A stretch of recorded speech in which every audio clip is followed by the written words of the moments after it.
The King in Yellow. By Robert W. Chambers. Original publication date, 1895. The Repairer of Reputations. Toward the end of the year 1920, the government of the United States had practically completed the program, adopted during the last months of President Winthrop's administration. The country was apparently tranquil. Everybody knows how the tariff and labor questions were settled. The war with Germany, incident on that country's seizure of the Samoan Islands, had left no visible scars upon the Republic, and the temporary occupation of Norfolk by the invading army had been forgotten in the joy over repeated naval victories, and the subsequent ridiculous plight of General von Gartenlaub's forces in the state of New Jersey. The Cuban and Hawaiian investments had paid 100%, and the territory of Samoa was well worth its cost as a coaling station. The country was in a superb state of defense. Every coast city had been well supplied with land fortifications. The army, under the parental eye of the General Staff, organized according to the Prussian system, had been increased to 300,000 men, with a territorial reserve of 1,000,000, and 6 magnificent squadrons of cruisers and battleships patrolled the 6 stations of the navigable seas, leaving a steam reserve amply fitted to control home waters. The gentlemen from the West had at last been constrained to acknowledge that a college for the training of diplomats was as necessary as law schools are for the training of barristers. Consequently, we were no longer represented abroad by incompetent patriots. The nation was prosperous. Chicago, for a moment paralyzed after a second great fire, had risen from its ruins, white and imperial, and more beautiful than the white city which had been built for its plaything in 1893. Everywhere good architecture was replacing bad, and even in New York, a sudden craving for decency had swept away a great portion of the existing horrors. Streets had been widened, properly paved and lighted, trees had been planted, squares laid out, elevated structures demolished and underground roads built to replace them. The new government buildings and barracks were fine bits of architecture, and the long system of stone quays which completely surrounded the island had been turned into parks which proved a godsend to the population. The subsidizing of the State Theater and State Opera brought its own reward. The United States National Academy of Design was much like European institutions of the same kind. Nobody envied the Secretary of Fine Arts, either his cabinet position or his portfolio. The Secretary of Forestry and Game Preservation had a much easier time, thanks to the new system of national mounted police. We had profited well by the latest treaties with France and England, the exclusion of foreign-born Jews as a measure of self-preservation, the settlement of the new independent Negro state of Suwanee, the checking of immigration, the new laws concerning naturalization, and the gradual centralization of power in the executive all contributed to national calm and prosperity. When the government solved the Indian problem and squadrons of Indian cavalry scouts in native costume were substituted for the pitiable organizations tacked on to the tail of skeletonized regiments by a former Secretary of War, the nation drew a long sigh of relief. When, after the colossal Congress of Religions, bigotry and intolerance were laid in their graves and kindness and charity began to draw warring sects together, many thought the millennium had arrived, at least in the New World, which after all is a world by itself. But self-preservation is the first law, and the United States had to look on in helpless sorrow as Germany, Italy, Spain and Belgium writhed in the throes of anarchy, while Russia, watching from the Caucasus, stooped and bound them one by one. In the city of New York, the summer of 1899 was signalized by the dismantling of the elevated railroads. The summer of 1900 will live in the memories of New York people for many a cycle. The Dodge statue was removed in that year.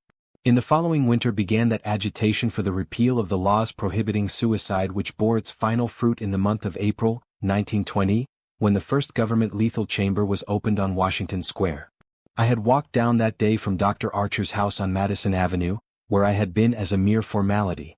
Ever since that fall from my horse 4 years before, I had been troubled at times with pains in the back of my head and neck, but now for months they had been absent, and the doctor sent me away that day saying there was nothing more to be cured in me.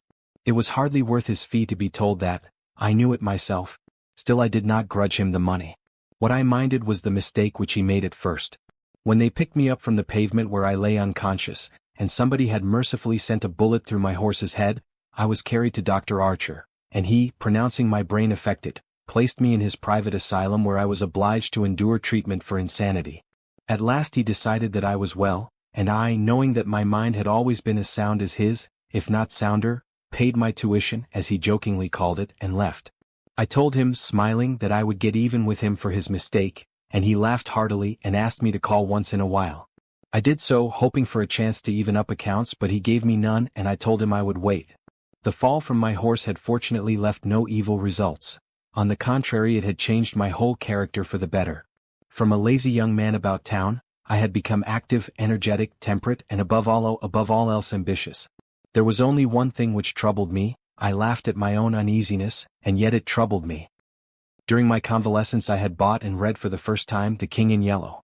I remember after finishing the first act that it occurred to me that I had better stop. I started up and flung the book into the fireplace. The volume struck the barred grate and fell open on the hearth in the firelight.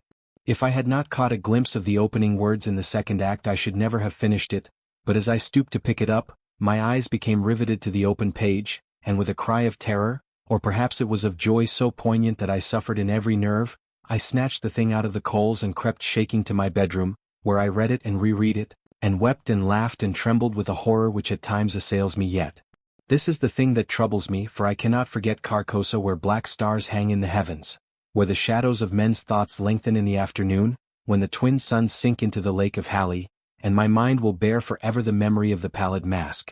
I pray God will curse the writer, as the writer has cursed the world with this beautiful, stupendous creation, terrible in its simplicity, irresistible in its truth, a world which now trembles before the King in Yellow. When the French government seized the translated copies which had just arrived in Paris, London, of course, became eager to read it. It is well known how the book spread like an infectious disease from city to city, from continent to continent, barred out here, confiscated there, denounced by press and pulpit, censured even by the most advanced of literary anarchists.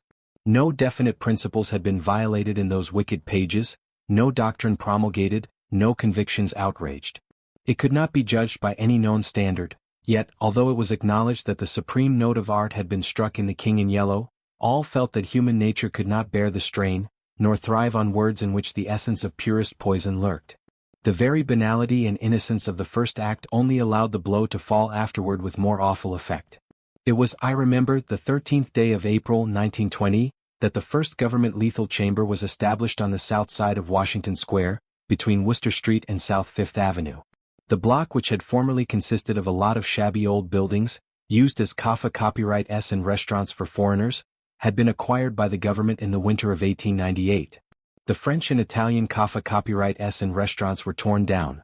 The whole block was enclosed by a gilded iron railing, and converted into a lovely garden with lawns, flowers and fountains. In the center of the garden stood a small, white building, severely classical in architecture, and surrounded by thickets of flowers. 6 Ionic columns supported the roof, and the single door was of bronze. A splendid marble group of the Fates stood before the door, the work of a young American sculptor, Boris Yvain, who had died in Paris when only 23 years old. The inauguration ceremonies were in progress as I crossed University Place and entered the square. I threaded my way through the silent throng of spectators, but was stopped at 4th Street by a cordon of police. A regiment of United States Lancers were drawn up in a hollow square round the lethal chamber. On a raised tribune facing Washington Park stood the Governor of New York, and behind him were grouped the Mayor of New York and Brooklyn, the Inspector General of Police, the Commandant of the State Troops, Colonel Livingston, military aide to the President of the United States, General Blunt, commanding at Governor's Island, Major General Hamilton, commanding the garrison of New York and Brooklyn, Admiral Buffby of the fleet in the North River, Surgeon General Lansford, the staff of the National Free Hospital, Senators Wise and Franklin of New York, and the Commissioner of Public Works. The tribune was surrounded by a squadron of hussars of the National Guard. The governor was finishing his reply to the short speech of the Surgeon General.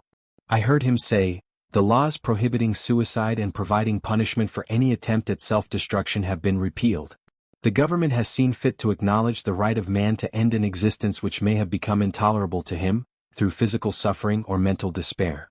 It is believed that the community will be benefited by the removal of such people from their midst. Since the passage of this law, the number of suicides in the United States has not increased. Now the government has determined to establish a lethal chamber in every city, town and village in the country.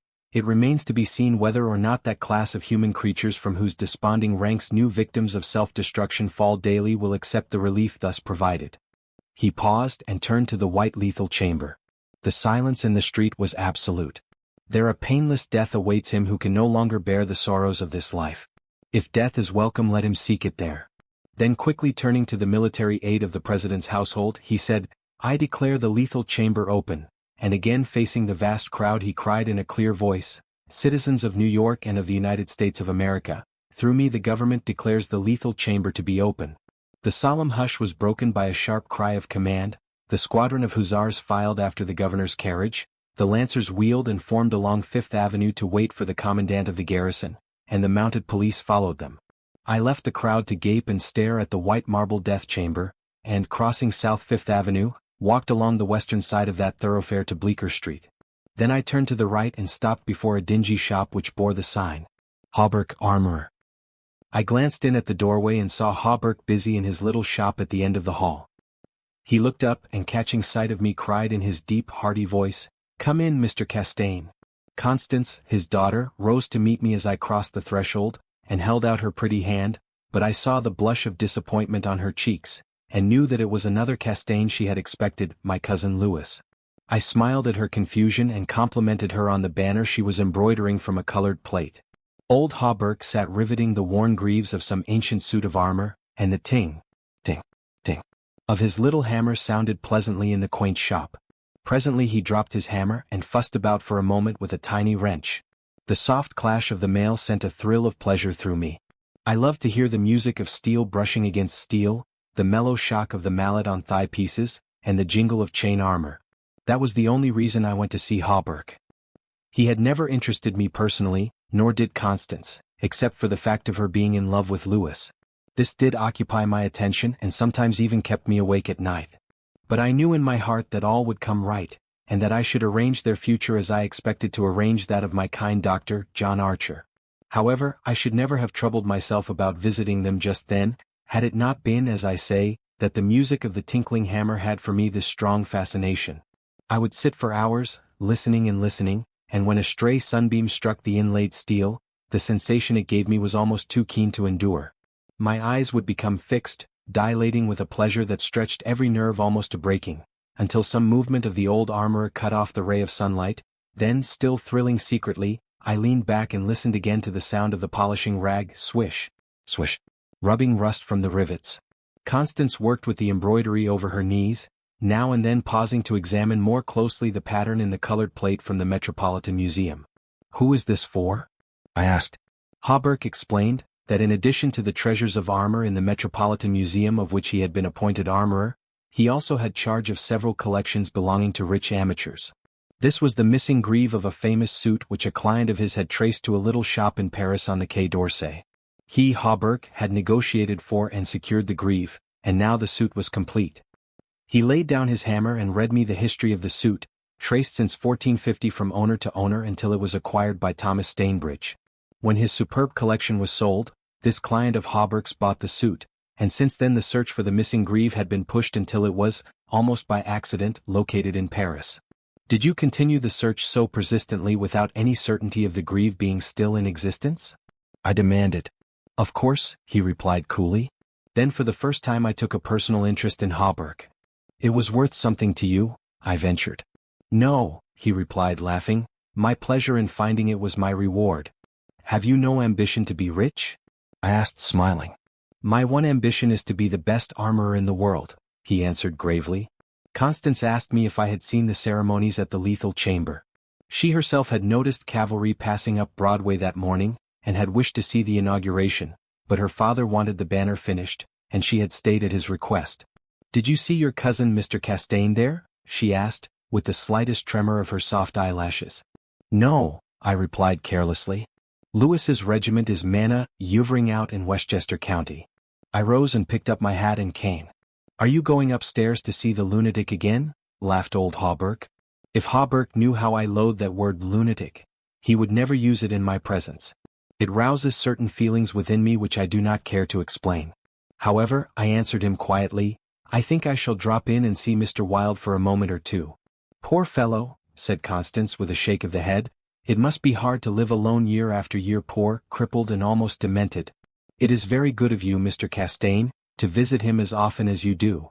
"I think he is vicious," observed Hawberk, beginning again with his hammer. I listened to the golden tinkle on the greave plates. When he had finished I replied, "No, he is not vicious, nor is he in the least demented.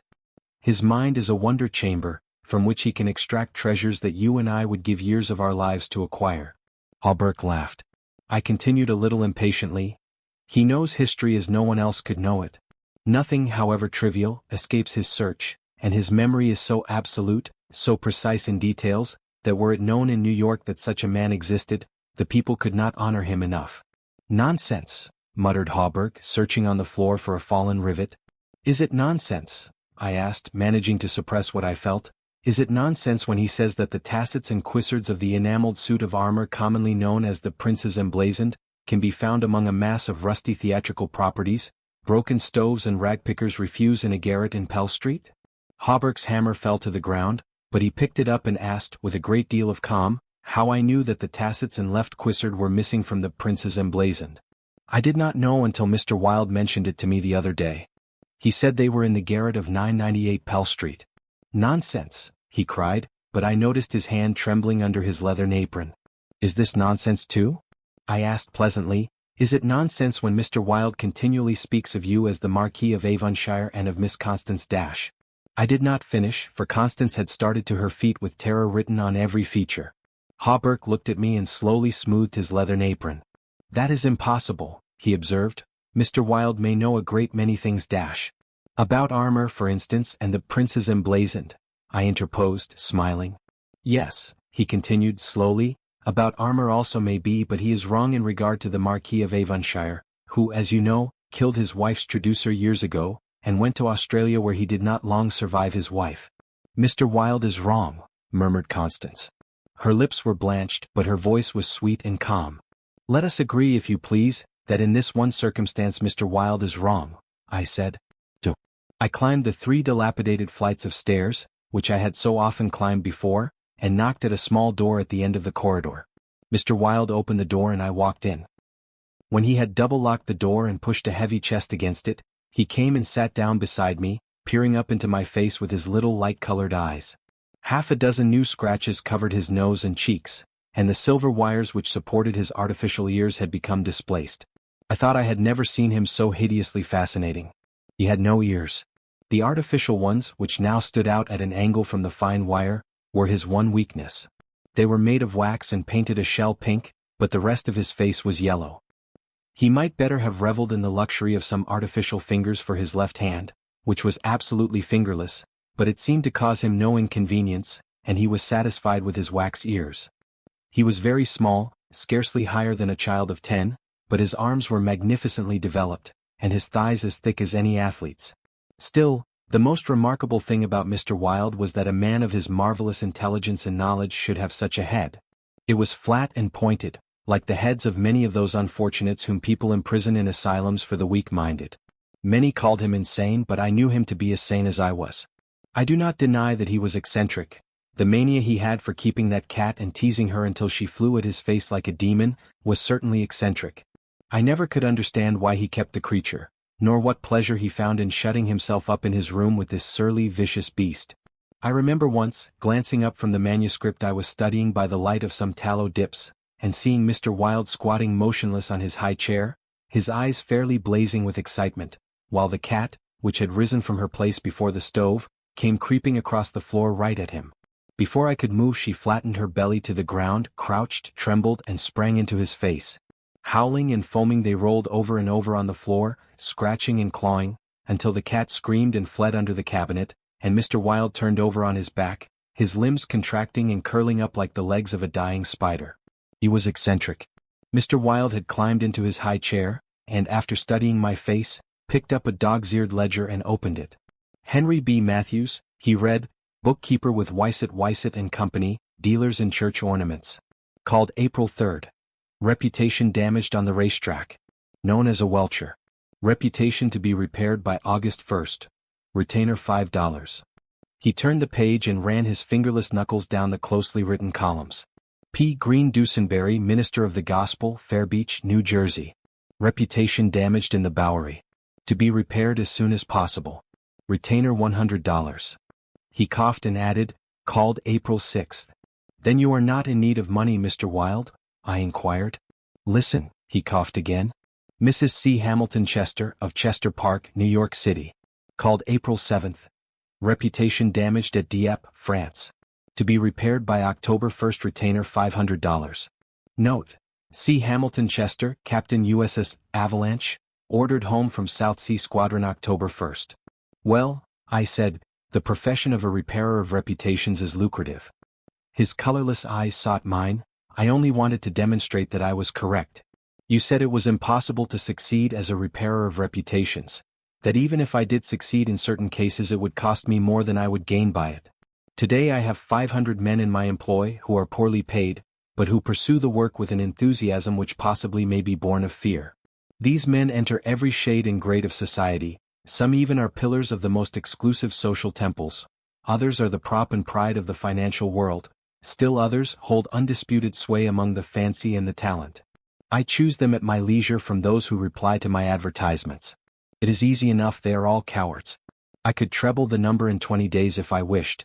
So you see, those who have in their keeping the reputations of their fellow citizens, I have in my pay. They may turn on you, I suggested. He rubbed his thumb over his cropped ears and adjusted the wax substitutes. I think not, he murmured thoughtfully. I seldom have to apply the whip and then only once. Besides, they like their wages. How do you apply the whip? I demanded. His face for a moment was awful to look upon. His eyes dwindled to a pair of green sparks. I invite them to come and have a little chat with me, he said in a soft voice. A knock at the door interrupted him, and his face resumed its amiable expression. Who is it? He inquired. Mr. Stelet, was the answer. Come tomorrow, replied Mr. Wilde. Impossible, began the other, but was silenced by a sort of bark from Mr. Wilde. Come tomorrow, he repeated. We heard somebody move away from the door and turn the corner by the stairway. Who is that? I asked. Arnold Stelet, owner and editor-in-chief of the great New York Daily.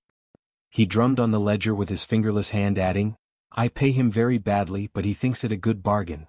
Arnold Stelet. I repeated, amazed. Yes, said Mr. Wilde with a self-satisfied cough. The cat, which had entered the room as he spoke, hesitated, looked up at him and snarled. He climbed down from the chair and, squatting on the floor, took the creature into his arms and caressed her. The cat ceased snarling and presently began a loud purring which seemed to increase in timbre as he stroked her.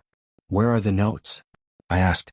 He pointed to the table, and for the 100th time I picked up the bundle of manuscript entitled, The Imperial Dynasty of America. One by one I studied the well-worn pages, worn only by my own handling, and although I knew all by heart from the beginning, when from Carcosa, the Hyades, Hastur and Aldebaran, to Castaigne, Louis de Calvados, born December 19, 1877, I read it with an eager, rapt attention, pausing to repeat parts of it aloud, and dwelling especially on Hildred de Calvados, only son of Hildred Castaigne and Edith Landis Castaigne, first in succession, etc., etc. When I finished, Mr. Wilde nodded and coughed. Speaking of your legitimate ambition, he said, how do Constance and Louis get along? She loves him, I replied simply. The cat on his knee suddenly turned and struck at his eyes, and he flung her off and climbed onto the chair opposite me. And Dr. Archer. But that's a matter you can settle any time you wish, he added. Yes, I replied, Dr. Archer can wait, but it is time I saw my cousin Louis. It is time, he repeated. Then he took another ledger from the table and ran over the leaves rapidly. We are now in communication with 10,000 men, he muttered. We can count on 100,000 within the first 28 hours, and in 48 hours the state will rise en masse. The country follows the state, and the portion that will not, I mean California and the Northwest, might better never have been inhabited. I shall not send them the yellow sign. The blood rushed to my head, but I only answered, a new broom sweeps clean.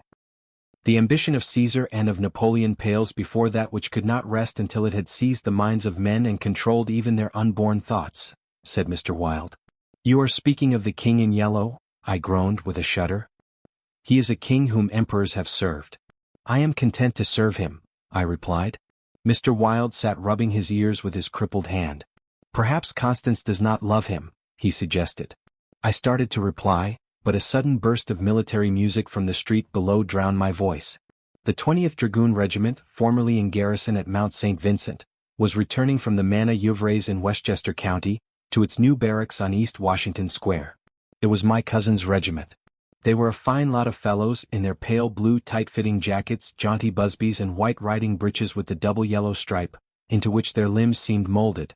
Every other squadron was armed with lances, from the metal points of which fluttered yellow and white pennons.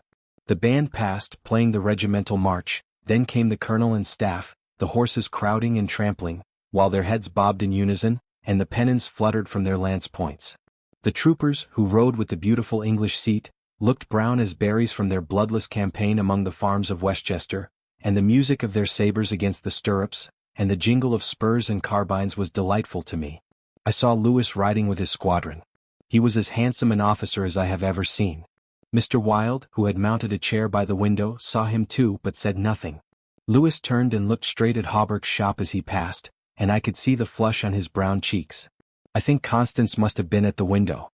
When the last troopers had clattered by, and the last pennons vanished into South Fifth Avenue, Mr. Wilde clambered out of his chair and dragged the chest away from the door. "Yes," he said, "it is time that you saw your cousin Lewis."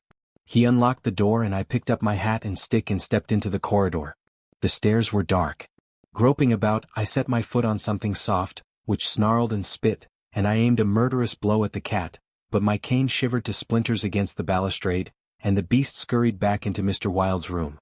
Passing Hawberk's door again, I saw him still at work on the armor, but I did not stop, and stepping out into Bleecker Street, I followed it to Worcester, skirted the grounds of the Lethal Chamber, and crossing Washington Park went straight to my rooms in the Benedict.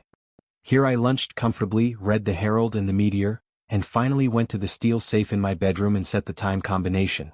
The 3 3/4 minutes which it is necessary to wait while the time lock is opening, are to me golden moments.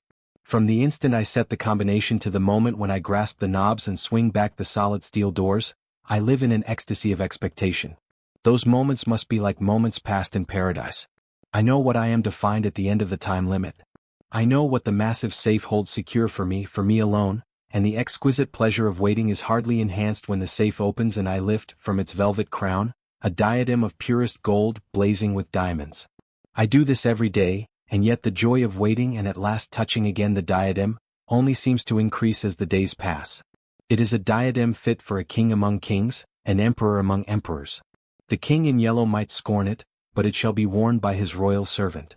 I held it in my arms until the alarm in the safe rang harshly, and then tenderly, proudly, I replaced it and shut the steel doors. I walked slowly back into my study, which faces Washington Square, and leaned on the window-sill. The afternoon sun poured into my windows, and a gentle breeze stirred the branches of the elms and maples in the park, now covered with buds and tender foliage. A flock of pigeons circled about the tower of the Memorial Church, sometimes alighting on the purple-tiled roof, sometimes wheeling downward to the lotus fountain in front of the marble arch. The gardeners were busy with the flower beds around the fountain, and the freshly turned earth smelled sweet and spicy. A lawn mower, drawn by a fat white horse, clinked across the green sward, and watering carts poured showers of spray over the asphalt drives. Around the statue of Peter Stuyvesant, which in 1897 had replaced the monstrosity supposed to represent Garibaldi, children played in the spring sunshine, and nurse girls wheeled elaborate baby carriages with a reckless disregard for the pasty-faced occupants, which could probably be explained by the presence of half a dozen trim dragoon troopers languidly lolling on the benches. Through the trees, the Washington Memorial Arch glistened like silver in the sunshine, and beyond, on the eastern extremity of the square, the gray stone barracks of the dragoons, and the white granite artillery stables were alive with color and motion. I looked at the Lethal Chamber on the corner of the square opposite. A few curious people still lingered about the gilded iron railing, but inside the grounds the paths were deserted. I watched the fountains ripple and sparkle. The sparrows had already found this new bathing nook, and the basins were covered with the dusty feathered little things. 2 or 3 white peacocks picked their way across the lawns, and a drab-colored pigeon sat so motionless on the arm of one of the fates, that it seemed to be a part of the sculptured stone. As I was turning carelessly away, a slight commotion in the group of curious loiterers around the gates attracted my attention. A young man had entered, and was advancing with nervous strides along the gravel path which leads to the bronze doors of the Lethal Chamber.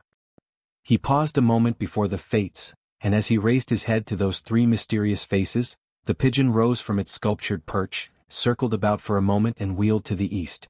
The young man pressed his hand to his face, and then with an undefinable gesture sprang up the marble steps. The bronze doors closed behind him, and half an hour later the loiterers slouched away, and the frightened pigeon returned to its perch in the arms of fate. I put on my hat and went out into the park for a little walk before dinner. As I crossed the central driveway, a group of officers passed, and one of them called out, "Hello, Hildred," and came back to shake hands with me. It was my cousin Lewis, who stood smiling and tapping his spurred heels with his riding whip.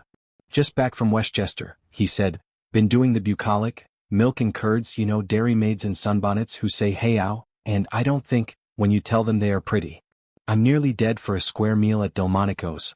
What's the news?" "There is none," I replied pleasantly. "I saw your regiment coming in this morning." "Did you? I didn't see you. Where were you?" "In Mr. Wilde's window." "Oh hell," he began impatiently, "that man is stark mad. I don't understand why you dash." He saw how annoyed I felt by this outburst and begged my pardon.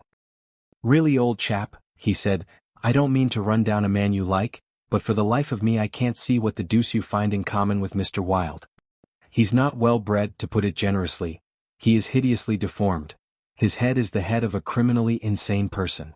You know yourself he's been in an asylum dash."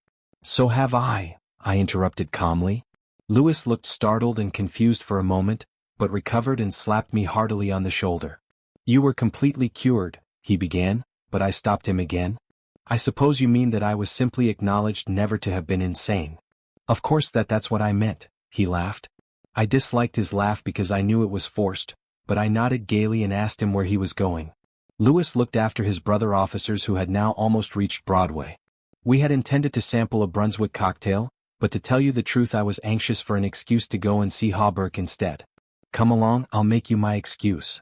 We found old Hawberk, neatly attired in a fresh spring suit, standing at the door of his shop and sniffing the air. "I had just decided to take Constance for a little stroll before dinner," he replied to the impetuous volley of questions from Lewis. "We thought of walking on the park terrace along the North River." At that moment Constance appeared and grew pale and rosy by turns as Lewis bent over her small gloved fingers. I tried to excuse myself, alleging an engagement uptown, but Lewis and Constance would not listen, and I saw I was expected to remain and engage old Hawberk's attention. After all, it would be just as well if I kept my eye on Lewis, I thought, and when they hailed a Spring Street horse car, I got in after them and took my seat beside the armorer. The beautiful line of parks and granite terraces overlooking the wharves along the North River, which were built in 1910 and finished in the autumn of 1917, had become one of the most popular promenades in the metropolis.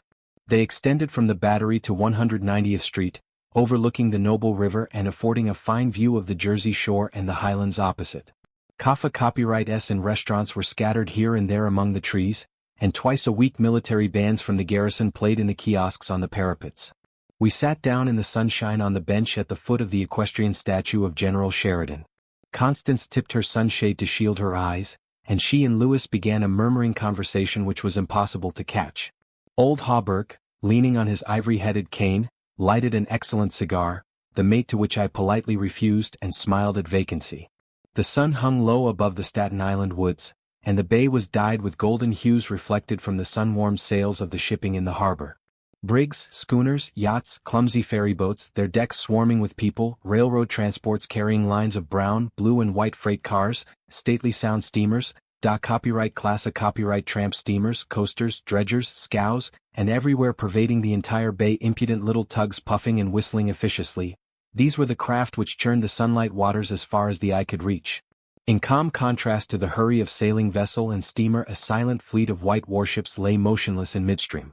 Constance's merry laugh aroused me from my reverie. "What are you staring at?" she inquired. "Nothing, the fleet," I smiled. Then Lewis told us what the vessels were, pointing out each by its relative position to the old red fort on Governor's Island. "That little cigar-shaped thing is a torpedo boat," he explained. "There are 4 more lying close together. They are the Tarpon, the Falcon, the Sea Fox, and the Octopus. The gunboats just above are the Princeton, the Champlain, the Stillwater, and the Erie. Next to them lie the cruisers Farragut and Los Angeles, and above them the battleships California and Dakota, and the Washington, which is the flagship. Those 2 squatty-looking chunks of metal which are anchored there off Castle William are the double-turreted monitors Terrible and Magnificent. Behind them lies the ram Osceola." Constance looked at him with deep approval in her beautiful eyes. "What loads of things you know for a soldier," she said, and we all joined in the laugh which followed. Presently Lewis rose with a nod to us and offered his arm to Constance, and they strolled away along the river wall. Hawberk watched them for a moment and then turned to me. "Mr. Wilde was right," he said. "I have found the missing tassets and left Quissard of the Princes emblazoned, in a vile old junk garret in Pell Street." 998? I inquired with a smile. Yes. Mr. Wilde is a very intelligent man, I observed. I want to give him the credit of this most important discovery, continued Hawberk, and I intend it shall be known that he is entitled to the fame of it. He won't thank you for that, I answered sharply. Please say nothing about it. Do you know what it is worth? Said Hawberk. No, $50 perhaps. It is valued at 500, but the owner of the Prince's Emblazoned will give $2,000 to the person who completes his suit. That reward also belongs to Mr. Wilde. He doesn't want it. He refuses it. I answered angrily. What do you know about Mr. Wilde? He doesn't need the money. He is rich or will be richer than any living man except myself. What will we care for money then what will we care he and I when When what? Demanded Hawberk, astonished. You will see, I replied on my guard again. He looked at me narrowly, much as Dr. Archer used to, and I knew he thought I was mentally unsound. Perhaps it was fortunate for him that he did not use the word lunatic just then. No, I replied to his unspoken thought, I am not mentally weak, my mind is as healthy as Mr. Wilde's. I do not care to explain just yet what I have on hand, but it is an investment which will pay more than mere gold, silver and precious stones. It will secure the happiness and prosperity of a continent, yes, a hemisphere. Oh, said Hawberk. And eventually, I continued more quietly, it will secure the happiness of the whole world. And incidentally your own happiness and prosperity as well as Mr. Wilde's? Exactly, I smiled. But I could have throttled him for taking that tone. He looked at me in silence for a while and then said very gently, Why don't you give up your books and studies, Mr. Castaigne, and take a tramp among the mountains somewhere or other? You used to be fond of fishing. Take a cast or two at the trout in the Rangeley's. I don't care for fishing any more, I answered without a shade of annoyance in my voice. You used to be fond of everything, he continued, athletics, yachting, shooting, riding dash. I have never cared to ride since my fall, I said quietly. Ah yes, your fall, he repeated looking away from me. I thought this nonsense had gone far enough, so I brought the conversation back to Mr. Wilde, but he was scanning my face again in a manner highly offensive to me. Mr. Wilde, he repeated, do you know what he did this afternoon? He came downstairs and nailed a sign over the hall door next to mine. It read, Mr. Wilde, repairer of reputations, third bell. Do you know what a repairer of reputations can be? I do, I replied, suppressing the rage within. Oh, he said again. Louis and Constance came strolling by and stopped to ask if we would join them. Hawberk looked at his watch. At the same moment a puff of smoke shot from the casemates of Castle William, and the boom of the sunset gun rolled across the water and was re-echoed from the highlands opposite. The flag came running down from the flagpole, the bugles sounded on the white decks of the warships, and the first electric lights sparkled out from the Jersey shore. As I turned into the city with Hawberk I heard Constance murmur something to Louis which I did not understand, but Louis whispered, my darling, in reply, and again walking ahead with Hawberk through the square I heard a murmur of sweetheart, and my own Constance, and I knew the time had nearly arrived when I should speak of important matters with my cousin Louis. 3. One morning early in May I stood before the steel safe in my bedroom, trying on the golden jeweled crown. The diamonds flashed fire as I turned to the mirror, and the heavy beaten gold burned like a halo about my head. I remembered Camilla's agonized scream and the awful words echoing through the dim streets of Carcosa. They were the last lines in the first act, and I dared not think of what followed, dared not, even in the spring sunshine, there in my own room, surrounded with familiar objects, reassured by the bustle from the street and the voices of the servants in the hallway outside. For those poisoned words had dropped slowly into my heart, as death sweat drops upon a bedsheet and is absorbed. Trembling, I put the diadem from my head and wiped my forehead, but I thought of Hastur and of my own rightful ambition, and I remembered Mr. Wilde as I had last left him, his face all torn and bloody from the claws of that devil's creature, and what he said, what he said. The alarm bell in the safe began to whir harshly, and I knew my time was up, but I would not heed it, and replacing the flashing circlet upon my head I turned defiantly to the mirror. I stood for a long time absorbed in the changing expression of my own eyes. The mirror reflected a face which was like my own, but whiter, and so thin that I hardly recognized it. And all the time I kept repeating between my clenched teeth, the day has come. The day has come, while the alarm in the safe whirred and clamored, and the diamonds sparkled and flamed above my brow. I heard a door open but did not heed it. It was only when I saw two faces in the mirror, it was only when another face rose over my shoulder and two other eyes met mine. I wheeled like a flash and seized a long knife from my dressing table, and my cousin sprang back very pale, crying, "Hildred! For God's sake!"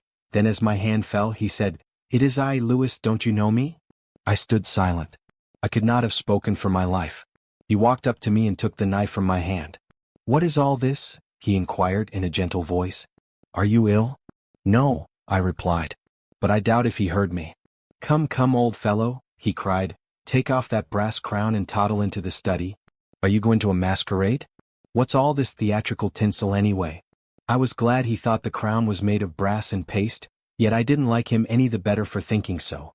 I let him take it from my hand, knowing it was best to humor him. He tossed the splendid diadem in the air and catching it, turned to me smiling. "It's dear at 50 cents, he said. "What's it for?" I did not answer but took the circlet from his hands and placing it in the safe shut the massive steel door. The alarm ceased its infernal din at once. He watched me curiously, but did not seem to notice the sudden ceasing of the alarm. He did, however, speak of the safe as a biscuit box. Fearing lest he might examine the combination, I led the way into my study. Louis threw himself on the sofa and flicked at flies with his eternal riding whip. He wore his fatigue uniform with the braided jacket and jaunty cap, and I noticed that his riding boots were all splashed with red mud. "Where have you been?" I inquired. "Jumping mud creeks in Jersey," he said. "I haven't had time to change yet. I was rather in a hurry to see you. Haven't you got a glass of something?" "I'm dead tired, been in the saddle 24 hours. I gave him some brandy from my medicinal store, which he drank with a grimace. "Damned bad stuff," he observed. "I'll give you an address where they sell brandy that is brandy." "It's good enough for my needs," I said indifferently. "I use it to rub my chest with." He stared and flicked at another fly.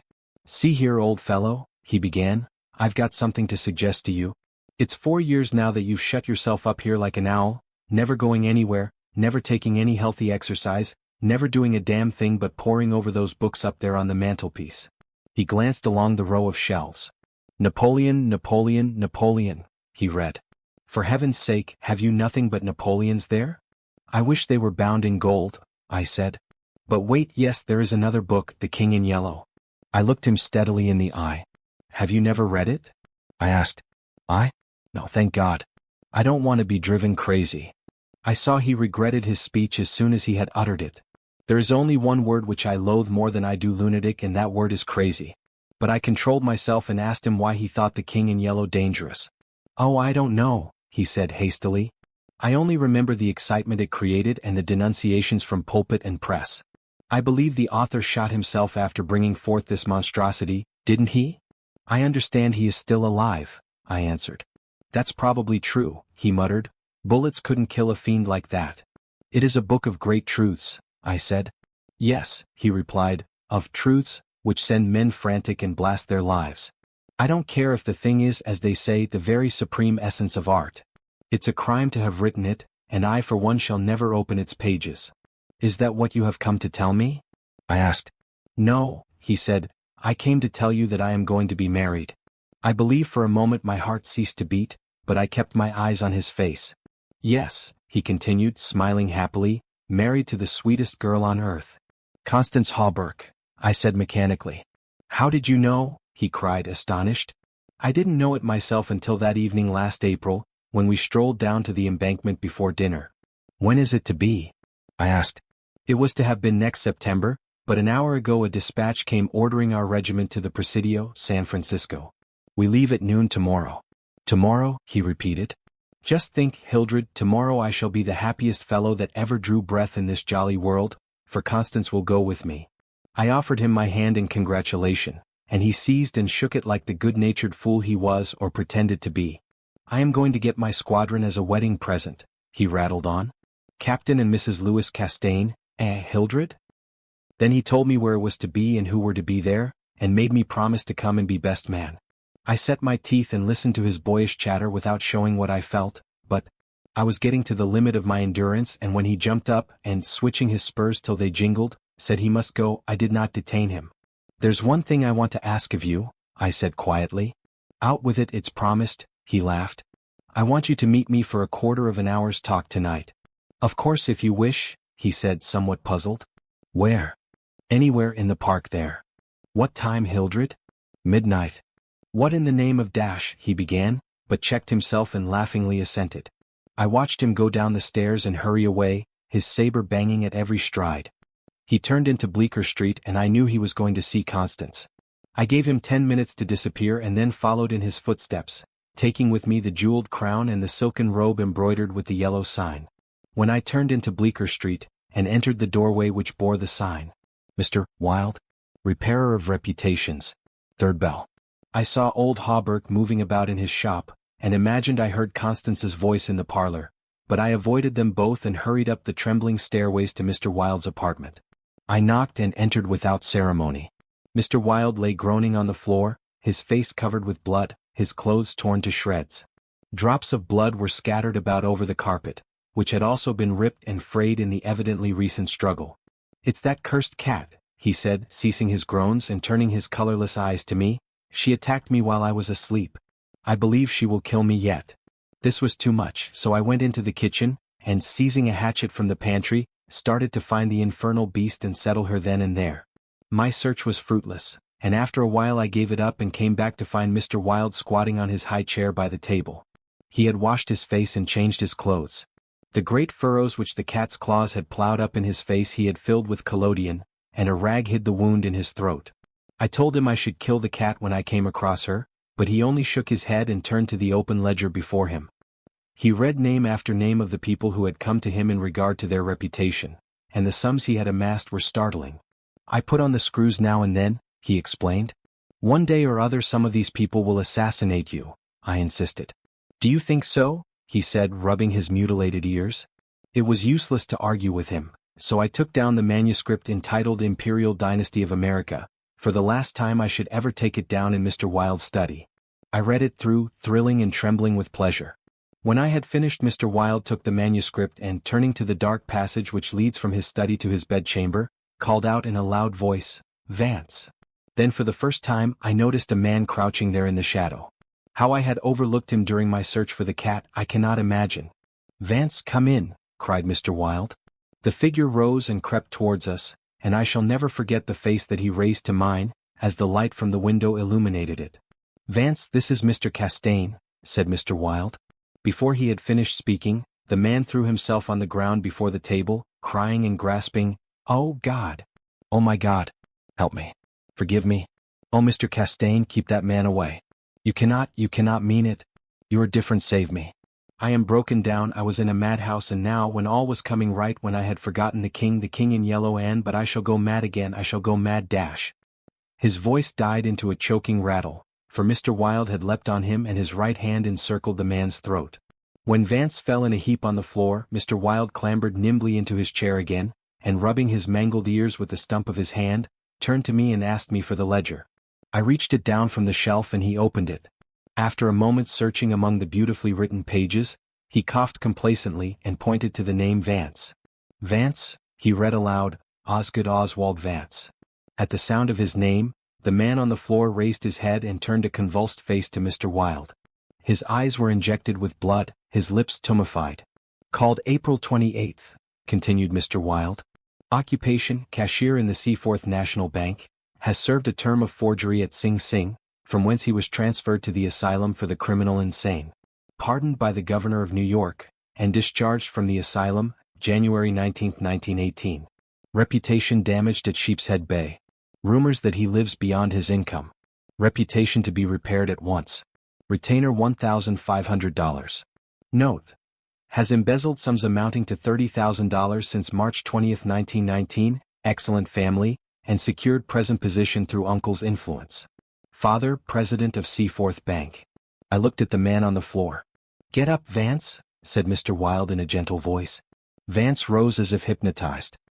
"He will do as we suggest now," observed Mr. Wilde, and opening the manuscript, he read the entire history of the Imperial Dynasty of America. Then in a kind and soothing murmur he ran over the important points with Vance, who stood like one stunned. His eyes were so blank and vacant that I imagined he had become half-witted, and remarked it to Mr. Wilde, who replied that it was of no consequence anyway. Very patiently we pointed out to Vance what his share in the affair would be, and he seemed to understand after a while. Mr. Wilde explained the manuscript, using several volumes on heraldry, to substantiate the result of his researches. He mentioned the establishment of the dynasty in Carcosa, the lakes which connected Hastur, Aldebaran and the mystery of the Hyades. He spoke of Casilda and Camilla, and sounded the cloudy depths of Dem and the lake of Hali. The scalloped tatters of the king in yellow must hide till forever, he muttered, but I do not believe Vance heard him. Then by degrees he led Vance along the ramifications of the imperial family, to Yut and Thale, from Neotalba and Phantom of Truth, to Aldens, and then tossing aside his manuscript and notes, he began the wonderful story of the last king. Fascinated and thrilled I watched him. He threw up his head, his long arms were stretched out in a magnificent gesture of pride and power, and his eyes blazed deep in their sockets like two emeralds. Vance listened stupefied. As for me, when at last Mr. Wilde had finished and pointing to me cried, "The cousin of the king," my head swam with excitement. Controlling myself with a superhuman effort, I explained to Vance why I alone was worthy of the crown and why my cousin must be exiled or die.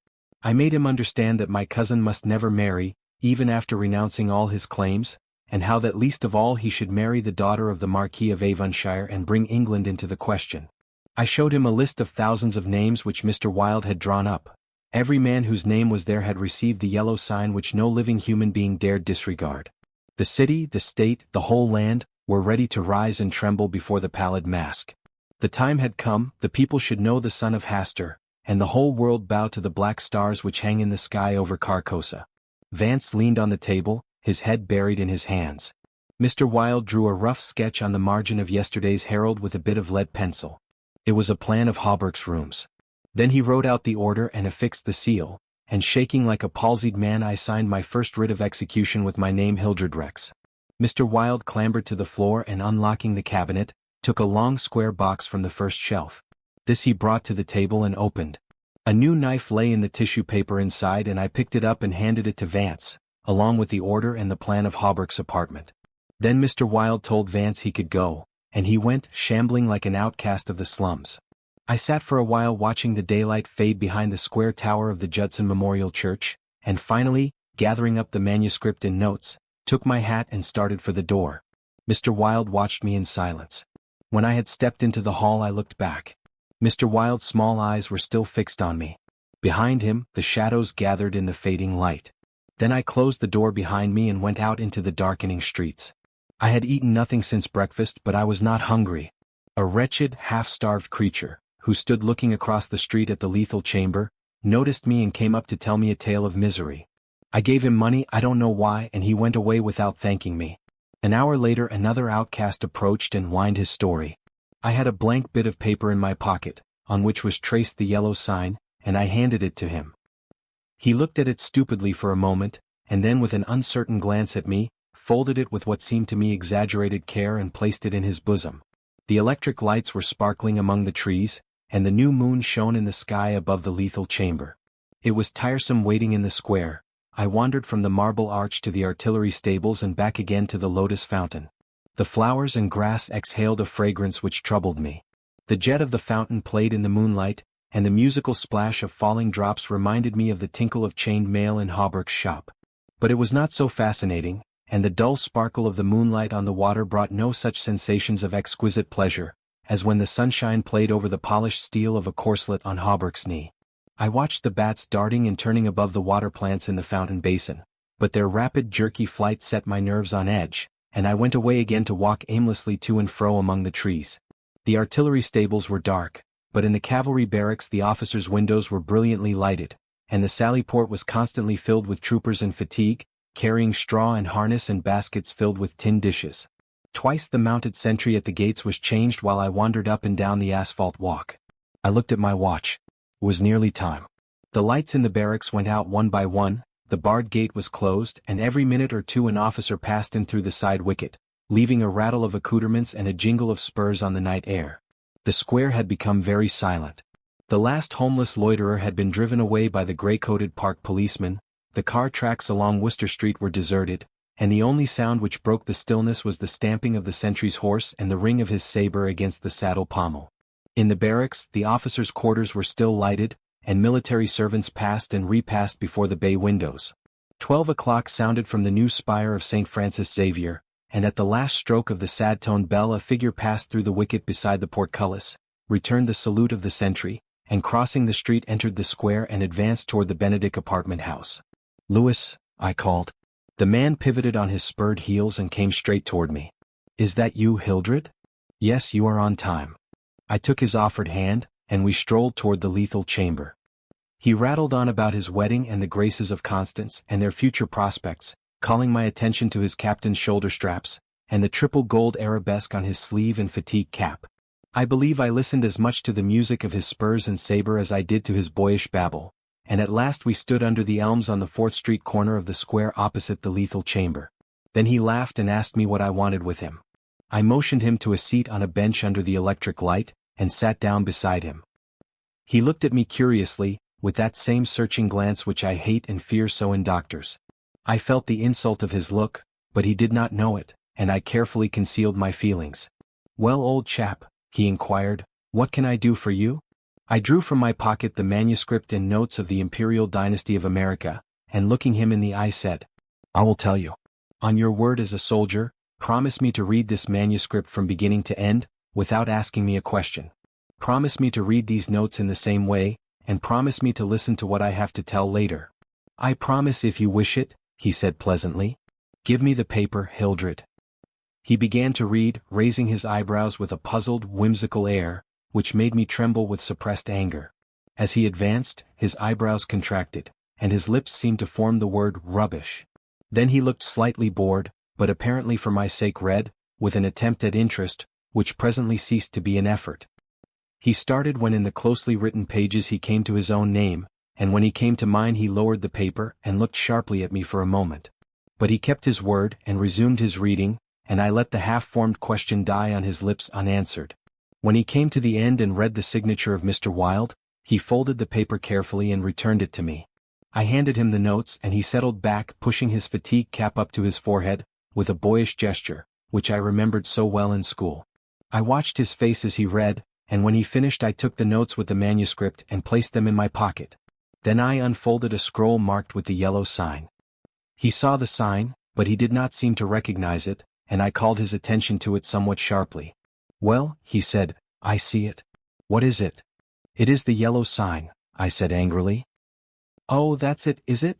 said Louis in that flattering voice, which Dr. Archer used to employ with me, and would probably have employed again had I not settled his affair for him. I kept my rage down and answered as steadily as possible, "Listen, you have engaged your word?" "I am listening, old chap," he replied soothingly. I began to speak very calmly.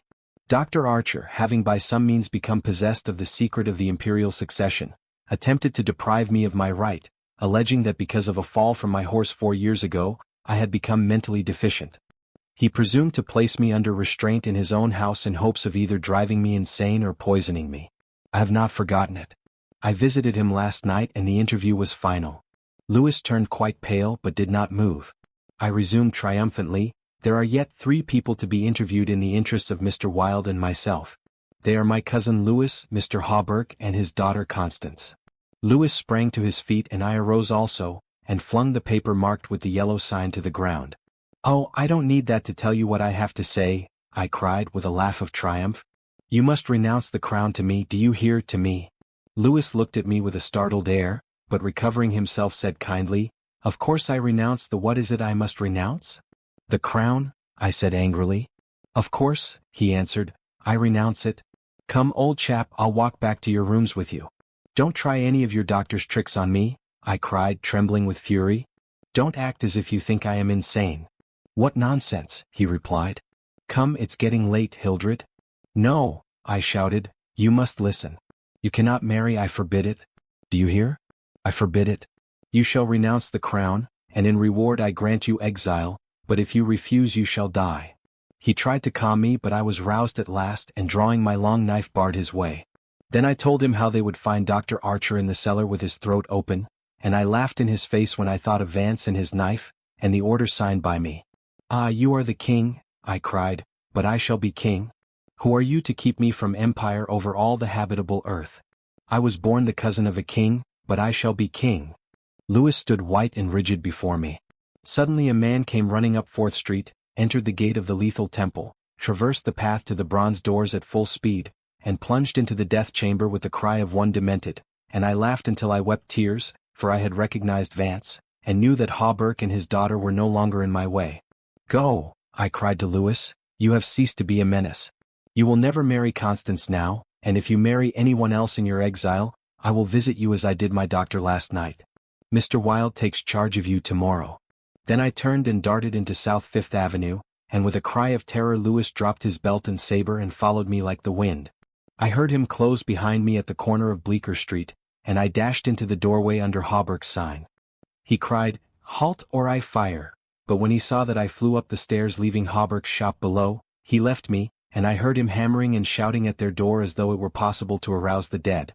Mr. Wilde's door was open and I entered crying, "It is done, it is done. Let the nations rise and look upon their king." But I could not find Mr. Wilde, so I went to the cabinet and took the splendid diadem from its case. Then I drew on the white silk robe, embroidered with the yellow sign, and placed the crown upon my head. At last I was king, king by my right in Hastur, king because I knew the mystery of the Hyades, and my mind had sounded the depths of the lake of Hali. I was king. The first gray pencilings of dawn would raise a tempest which would shake two hemispheres.